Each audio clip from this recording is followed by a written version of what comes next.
सहारा प्रणाम, सहारा समय में आपका स्वागत है। मैं हूं अनुज शर्मा। बुलेटिन की शुरुआत करेंगे आज की ताजा तरीन खबरों के साथ। महंगाई पर कांग्रेस के देशव्यापी प्रदर्शन को लेकर गुरुवार को उत्तराखंड में भी कांग्रेस जोरदार प्रदर्शन करने वाली है। उत्तराखंड के सभी वरिष्ठ नेता इस प्रदर्शन में शामिल होंगे। कांग्रेस का कहना है कि महंगाई पर केंद्र और राज्य सरकार का नियंत्रण नहीं रहा, इसीलिए केंद्र और राज्य सरकार की निंदा तोड़ने के लिए कांग्रेस आम आदमी की आवाज को बुलंद करने का काम करेगी।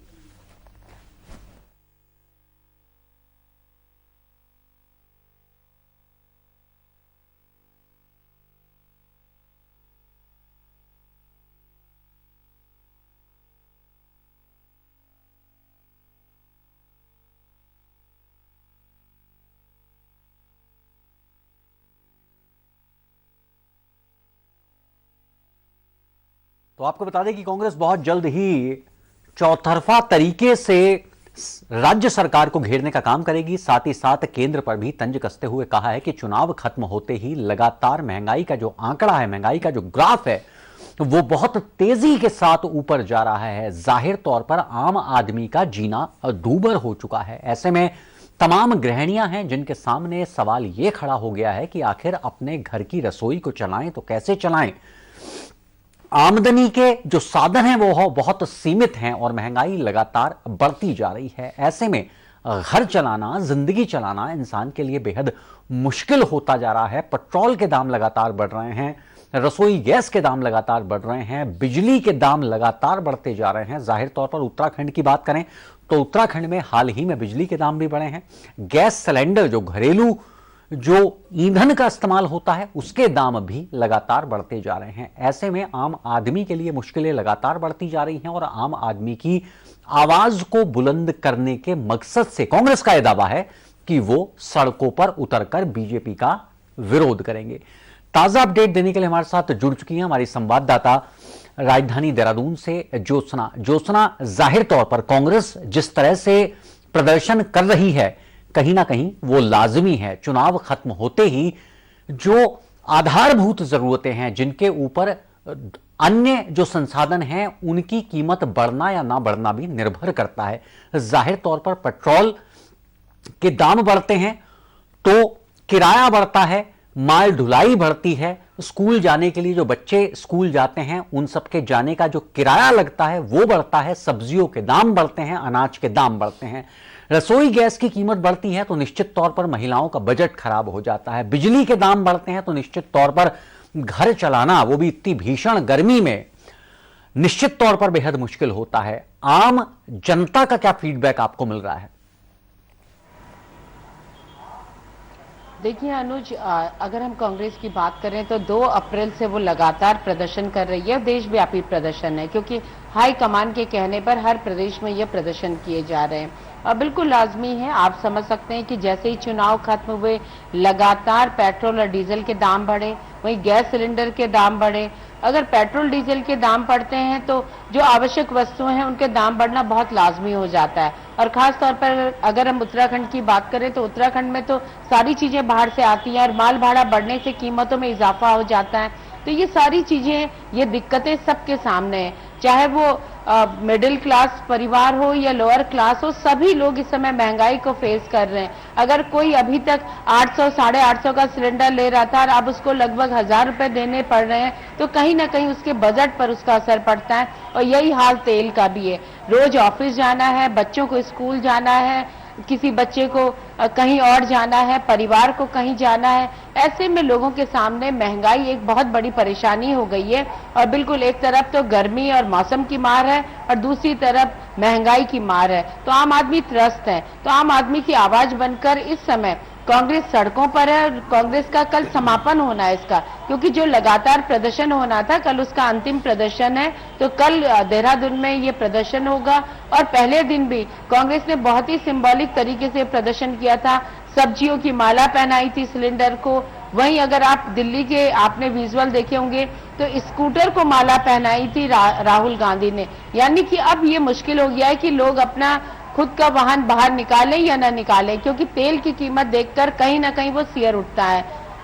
अनुज जी, जाहिर तौर पर ज्योत्सना बनी रही है हमारे साथ। आगे बढ़ेंगे और रुक करेंगे आज की बड़ी खबर का। बीजेपी का 42वां स्थापना दिवस उत्तराखंड में भी बड़ी धूमधाम के साथ मनाया गया है। मुख्य कार्यक्रम देहरादून में आयोजित हुआ, जहां पर पार्टी मुख्यालय में पहले पार्टी का ध्वजारोहण किया गया, यानी कि पार्टी के झंडे का रोहण किया गया और बाद में दूर दराज से आए कार्यकर्ताओं ने मुख्यमंत्री धामी का जोरदार स्वागत किया है। इस मौके पर कार्यकर्ताओं ने वर्चुअल तरीके से प्रधानमंत्री मोदी का संबोधन भी सुना है। पार्टी के स्थापना दिवस के मौके पर मुख्यमंत्री पुष्कर सिंह धामी ने कहा है कि वरिष्ठ नेताओं ने जो सपने देखे थे, प्रधानमंत्री मोदी आज उन्हीं सपनों को पूरा करने में जुटे हुए हैं। कश्मीर से धारा 370 हटाने का जो सपना पंडित दीनदयाल उपाध्याय जैसे वरिष्ठ नेताओं ने देखा था, उसी सपने को प्रधानमंत्री मोदी ने पूरा कर दिखाया है।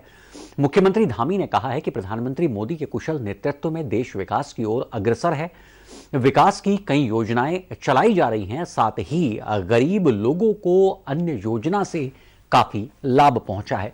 इस मौके पर उन्होंने सफाई कर्मचारियों की एक दिन में मिलने वाली मानदेय राशि को 500 रुपए करने का ऐलान कर दिया। बलिदान दिया है, हमेशा पार्टी के लिए अपना समर्पण किया है, पार्टी के लिए काम किया है और हम संकल्प लेते हैं कि श्यामा प्रसाद मुखर्जी का जो सपना था उसको माननीय प्रधानमंत्री नरेंद्र मोदी जी ने पूरा किया, धारा 370 समाप्त की है।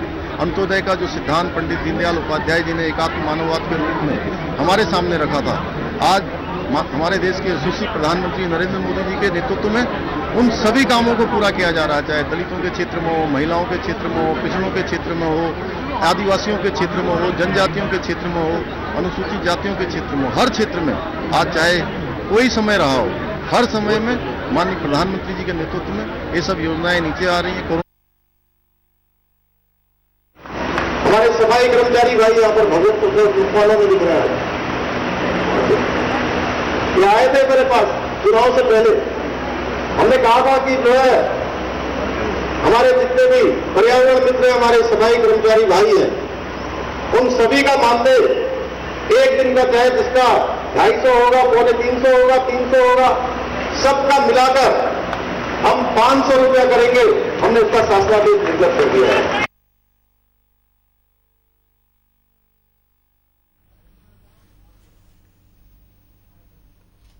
दिल्ली दौरे से लौटने के बाद मुख्यमंत्री पुष्कर सिंह धामी ने कहा है कि उत्तराखंड में दोबारा बीजेपी की सरकार बनने और उन्हें दोबारा मुख्यमंत्री बनाए जाने पर उन्होंने केंद्रीय नेतृत्व का धन्यवाद किया है। धामी ने कहा है कि उत्तराखंड के विकास को लेकर उन्होंने केंद्रीय नेतृत्व से मंथन किया और साथ ही केंद्रीय नेताओं से मार्गदर्शन भी लिया है।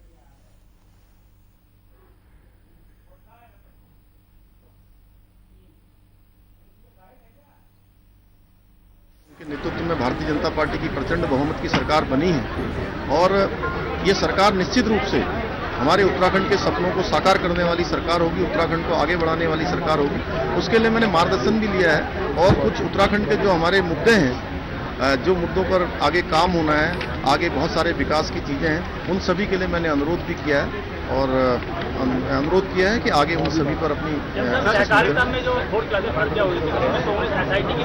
अगर किसी जांच की आवश्यकता पड़ेगी तो जांच भी करेंगे। सर, पहले मतलब से निरीक्षकों की नियमावली लिखा गया है और उसमें जैसे ही विज्ञप्ति निकाली गई 28 पदों के अगेंस्ट सिर्फ 100 आवेदन आए हैं। कोई भी विवादित मामला होगा, मैंने कहा है कि हमारी सरकार पूरी पारदर्शिता के साथ काम करेगी, पूरी मितव्ययता के साथ काम करेगी और समयबद्ध तरीके से करेगी। बीजेपी के स्थापना दिवस के मौके पर सबके आकर्षण का केंद्र रही कमल टोपी। उत्तराखंड की पहाड़ी ब्रह्म कमल टोपी की तर्ज पर इस टोपी को बनाया गया है। बीजेपी की कमल टोपी पर कांग्रेस का कहना है कि अच्छा है कि आपने पहाड़ी टोपी की तर्ज पर अपनी पार्टी की टोपी बनवा ली है, लेकिन थोड़ा पहाड़ की दिक्कतों का भी ख्याल रखिए, तभी तो इस टोपी को पहनने की सार्थकता साबित होगी।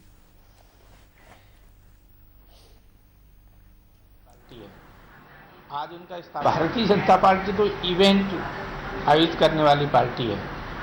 आज उनका स्थापना दिवस है तो उन्होंने एक नई चीज ढूंढ निकाली है और वो एक नई टोपी उन्होंने बनाई है जिसमें उत्तराखंड से मिलता जुलता ब्रह्म कमल और कमल के निशान की टोपी बनाई है।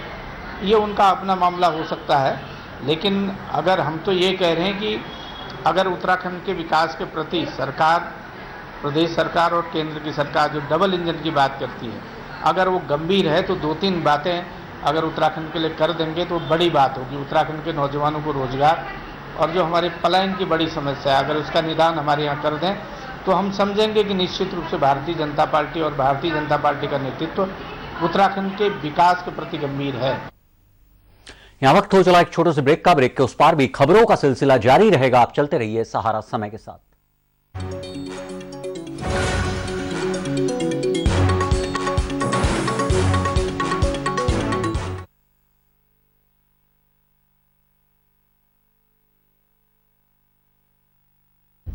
सहारा प्रणाम, हस्तक्षेप में आपका स्वागत है। आज हमारे साथ एक ऐसी शख्सियत हैं, आप हमारे दर्शकों को समझाइए। किसी को कन्विंस न कर सको तो कंफ्यूज करो। अंदाज से नहीं चलता है देश, देश चलता है व्यवहार और कानून से। और बीमारी तो किसी को पूछ के नहीं आती, वो गरीब को भी आती है और अमीर को भी आती है। और नए भारत को बनाने के लिए जो रास्ता है वो जल समृद्धि के मार्ग से जाता है। अगले 3 महीने तक मजदूर से वो पैसा नहीं ले रहे हैं। जो सत्ताएं हैं वहाँ पर उनसे पूछा क्या आपने कि भाई आपने इनको पैदल क्यों चलने दिया? जनरल साहब, सहारा न्यूज नेटवर्क एकलौता ऐसा चैनल है हमारे चैनल का नाम है सहारा, इसीलिए मैंने दे दिया था कोरोना गो ये नारा। क्योंकि पर्यटक के लिए सबसे जरूरी होती है भरोसा और सेफ्टी। बिल्कुल, इतने सारे फॉरेनर होने के बाद भी हम किसी का कम्युनिटी ट्रांसमिशन नहीं हुआ। महामारी में हम लोग तुरंत जाके उलझ गए हैं, ये तो कहा जा सकता है कि सर मुरादे ओले पड़े। तो एक तरीके से हमारे कम्युनिटी में एक सेंस ऑफ रिस्पॉन्सिबिलिटी भी था, जो पब्लिक ने काफी सपोर्ट किया। आपकी जानकारी के लिए मैं कहना चाहूँगा जी कि यहाँ रिकवरी रेट भी बड़ी तेजी से होगी। नॉर्थ ईस्ट उनके कितना नजदीक है। रोना धोना नहीं रहना है, अगर अपने भीतर का शौर्य को जगा। यह कोई दैवी आपदा है, प्रकृति नाराज है या इंसान की कोई बड़ी भूल है? मैं जो देख रहा हूँ ये प्रकृति का एक संकेत है।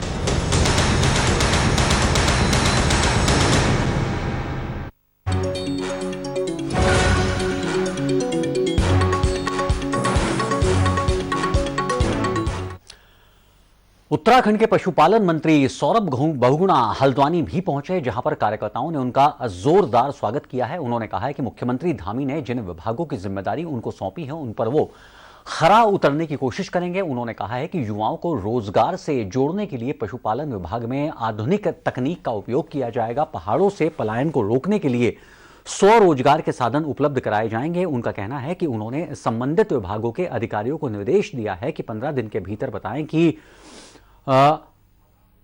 मॉडर्नाइजेशन स्ट्रक्चर को कैसे बना सकते हैं जिससे युवाओं और महिलाओं को आधुनिक तकनीक से रोजगार से जोड़ा जा सके।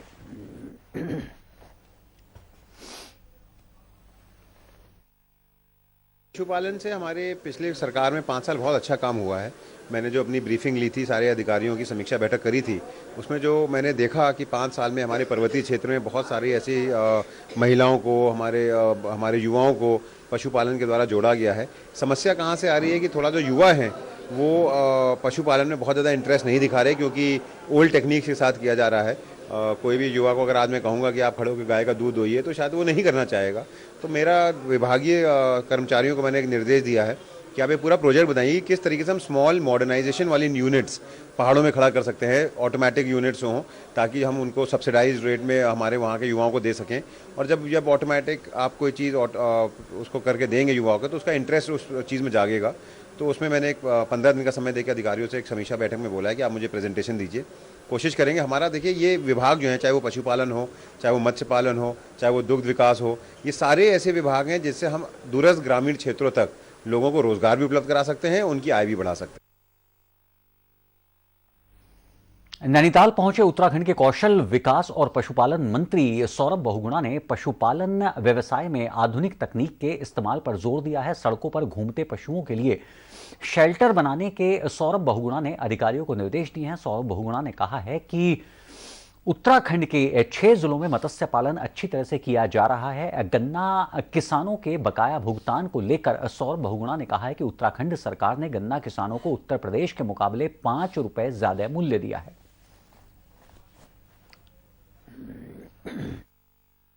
सरकार में पहली बार भारतीय जनता पार्टी ही एक ऐसी सरकार है जिसने जो वादे गन्ना किसानों के साथ किए वो पूरा किया, बल्कि पहली ऐसी सरकार है जिसने 5 रुपए यूपी से ज़्यादा दर दिया किसान भाइयों को, हमारे गन्ना किसान भाइयों को। मैंने सारी समीक्षा बैठक ली है।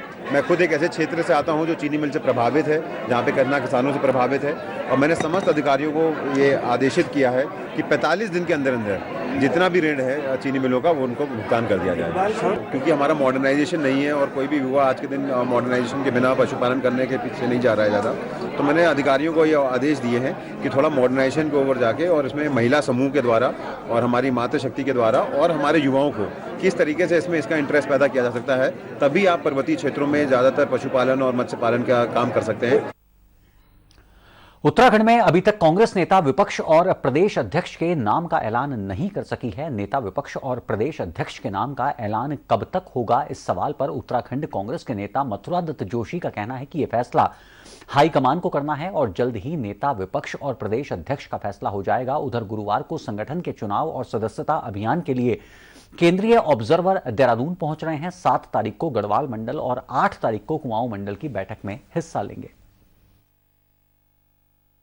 कांग्रेस के सम्मानित विधायकों का जो विधानमंडल दल है उसकी बैठक आयोजित हुई थी और एक लाइन का प्रस्ताव पारित करके सोनिया जी को अधिकृत किया गया था और वो प्रस्ताव दिल्ली में गया है। हाईकमान के स्तर पर प्रदेश अध्यक्ष की नियुक्ति और नेता प्रतिपक्ष की नियुक्ति के संबंध में विचार विमर्श चल रहा है। हमें उम्मीद है कि शीघ्र ही प्रदेश में नेता प्रतिपक्ष की भी और प्रदेश अध्यक्ष की भी नियुक्ति हो जाएगी। और वरिष्ठ नेताओं की बैठक कांग्रेस भवन में आयोजित की गई है और परसों 8 तारीख को हल्द्वानी के स्वराज आश्रम में कुमाऊं मंडल के जिला अध्यक्षों की और हमारे जितने भी प्रत्याशी 2022 के चुनाव में थे उनकी और वरिष्ठ नेताओं की बैठक है, ताकि चुनाव समय पर हो सके और जो मेंबरशिप का टारगेट हमको मिला है वो हमारा पूरा हो सके। और 15 मार्च हमारी अंतिम डेडलाइन है मेंबरशिप की अभियान की खत्म करने की, तो उसको गति देने के लिए प्रदेश स्तर पर हमारे नेताओं का दौरा हो रहा है। यहां वक्त हो चला एक छोटे से ब्रेक का। ब्रेक के उस पार भी खबरों का सिलसिला जारी रहेगा। आप चलते रहिए सहारा समय के साथ।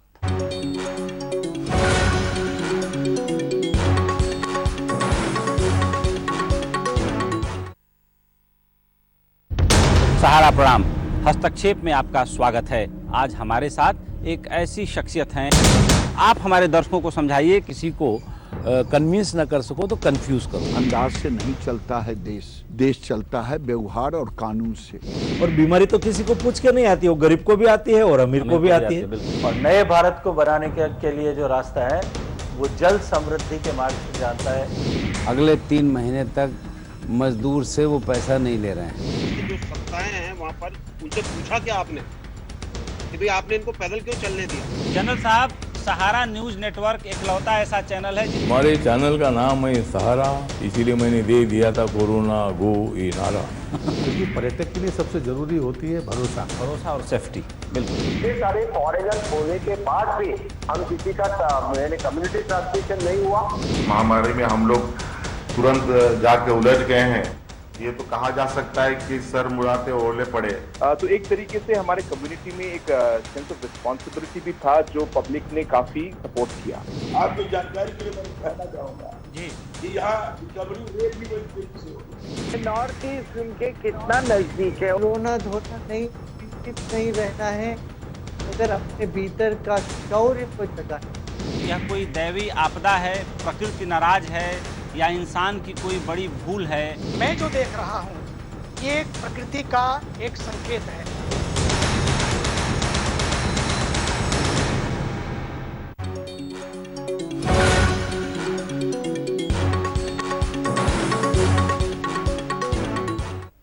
राजाजी टाइगर रिजर्व एक बार फिर आपसी संघर्ष में एक हाथी की मौत हो गई है। गोहरी रेंज में गश्त कर रहे वनकर्मियों को 2 हाथियों की संघर्ष की सूचना मिली थी। हाथियों के बीच हुई आपसी भिड़ंत में एक हाथी की मौत हो गई। घटना की सूचना मिलते ही टाइगर रिजर्व के अधिकारी मौके पर पहुंचे और हाथी के शव को कब्जे में लेकर पोस्टमार्टम कराया गया। इससे पहले भी मोतीचूर रेंज में आपसी संघर्ष में 2 हाथियों की मौत हो गई थी।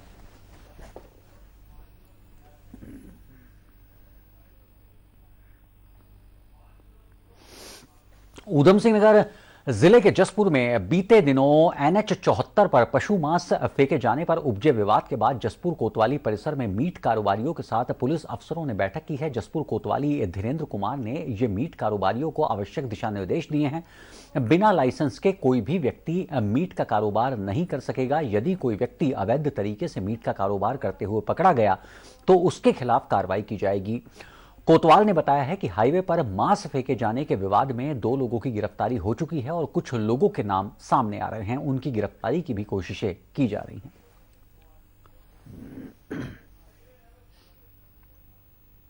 जो यहाँ जसपुर क्षेत्र में मीट काटने को लेकर उसके वेस्टेज के डिस्पोज ऑफ को लेकर जो है यहाँ जो एजिटेशन हुआ उसके संबंध में आज सभी मीट विक्रेता जिसने हमारे जसपुर क्षेत्र में उन सबकी मीटिंग ली गई थी। तो मीटिंग में निर्देश दिया गया कि जो भी वैध लाइसेंस के साथ यहाँ मीट बेचेगा वो बेच सकता है और जो लाइसेंस में जो शर्तें दे रखी हैं उन शर्तों को पूरा करते हुए वो मीट बेच सकता है। अवैध कटान किसी भी जानवर का यहाँ पर नहीं। तो जो कर रहे हैं उनके खिलाफ कार्रवाई की जाएगी।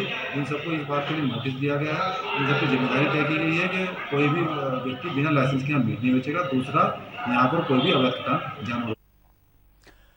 खटीमा में अवैध अतिक्रमण को हटाने की कार्रवाई जारी है। तहसील प्रशासन और पुलिस प्रशासन ने नगर के विभिन्न मार्गों से अतिक्रमण को हटाया है और साथ ही सड़क पर सामान लगाने वाले दुकानदारों के चालान भी काटे हैं। प्रशासन की कार्रवाई से अतिक्रमण करने वाले लोगों में अफरा तफरी का माहौल है। दरअसल पूर्णागिरी मेले की वजह से श्रद्धालुओं का आना जाना लगातार जारी है। दुकानदारों के रोड पर अतिक्रमण करने से लोगों को भारी परेशानी होती है।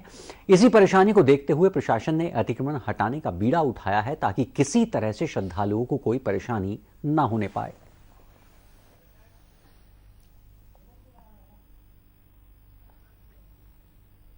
पर आजकल जो है पूर्णागिरी मंदिर मेला भी लगा हुआ है।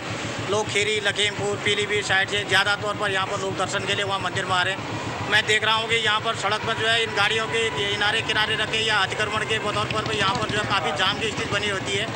तो इस वजह से ये अभियान हम लोगों ने चलाया है और डेली हम ये अभियान चालू रखेंगे ताकि लोगों को आने जाने में किसी प्रकार की असुविधा। नैनीताल के भीमताल ब्लॉक परिसर में नशा मुक्त भारत अभियान के तहत एक कार्यक्रम का आयोजन हुआ है। कार्यक्रम में लोगों के अलावा समाज कल्याण विभाग के अधिकारी शामिल हुए हैं। सभी लोगों ने युवा पीढ़ी नशे की आदी हो रही है। आज युवाओं में बढ़ते नशे की प्रवृत्ति को रोकने की जरूरत है। इसके लिए जमीनी स्तर पर काम होना चाहिए ताकि युवा पीढ़ी को नशे के चंगुल से आजाद कराया जा सके।